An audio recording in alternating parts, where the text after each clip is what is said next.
¿qué es el método de los elementos finitos?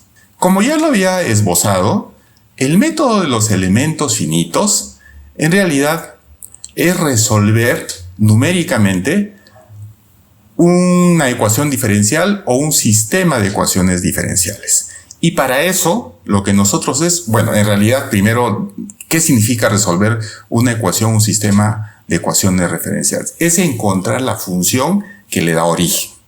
Esta función que le da origen, y en algunas ecuaciones diferenciales, en algunas, no en todas, prácticamente es un tema muy difícil para las condiciones que se necesita, y lo que ha dado origen pues es a que se acuda a los métodos numéricos. Entonces, ¿de qué se trata? Se trata de pasar una función aproximada que cumpla con esa solución. O sea, nosotros, utilizando las matemáticas, establecemos una función. Y acá quiero hacer, un alto para seguir avanzando en la definición.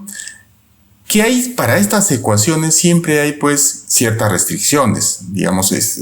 Podemos estar hablando del medio continuo, de un sólido. En este caso, por ejemplo, podría ser vigas, podría ser vigas que tengan esfuerzos verticales y horizontales, que tengan giros, que se produzcan momentos, o también estructuras en 3 dimensiones. Entonces, este método de los elementos finitos, bajo las formulaciones que existen, de lo que se trata es resolver las ecuaciones diferenciales de origen.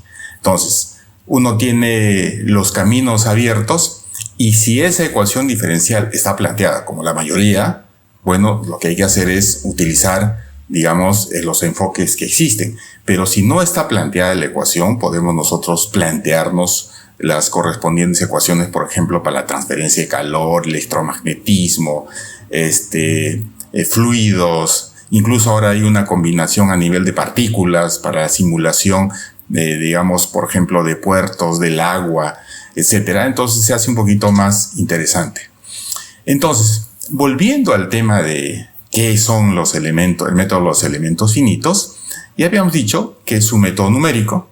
También habíamos dicho que se plantea una función aproximada, y al final establecemos una matriz de rigidez que está en función al material y a la geometría de lo que vamos a resolver.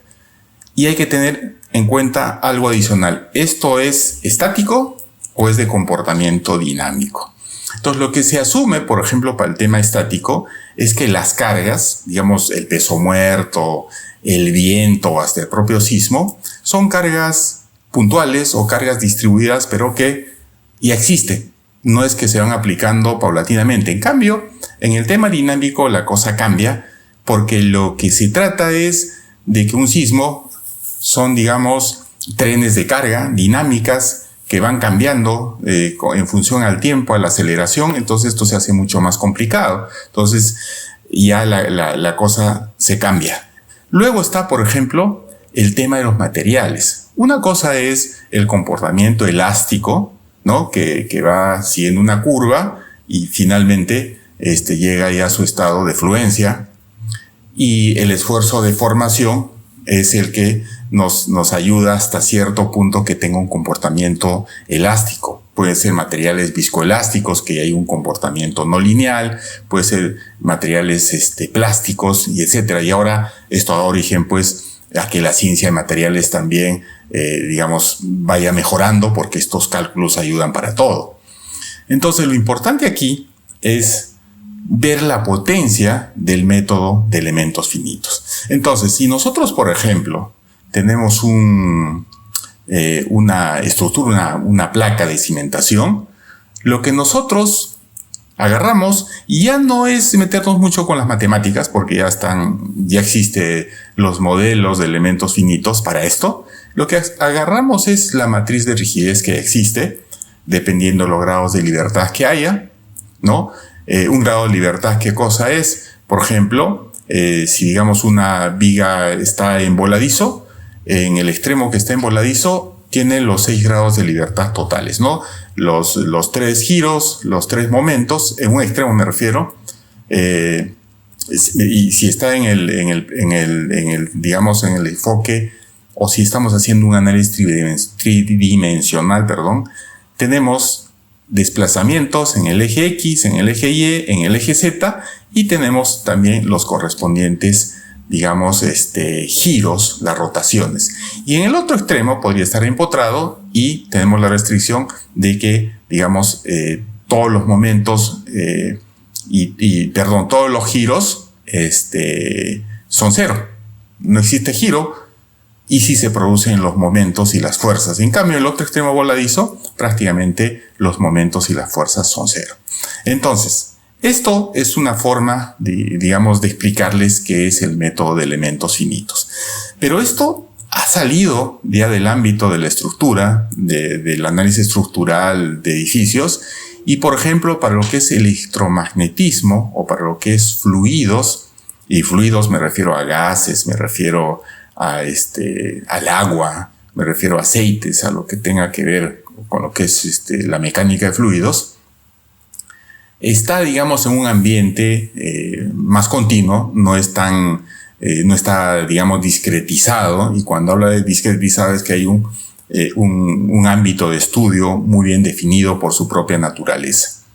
Entonces, lo que se hace en estos casos es discretizar el dominio, que eso es parte del elemento finito, del método de elementos finitos, y poner, digamos, elementos de acuerdo a la geometría que tenga, ya sea elementos lineales tipo barra, o ya sean elementos triangulares de esfuerzo de formación, simplemente en el plano, o sean elementos cuadrados, o si quieren, digamos, elementos con volumen que también existe.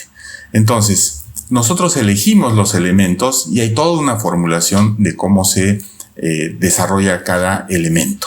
Entonces, resumiendo, ¿qué es el método de elementos finitos? El método de elementos finitos es un método numérico aproximado para resolver ecuaciones diferenciales que gobiernan un fenómeno físico o resuelven un problema de la ingeniería.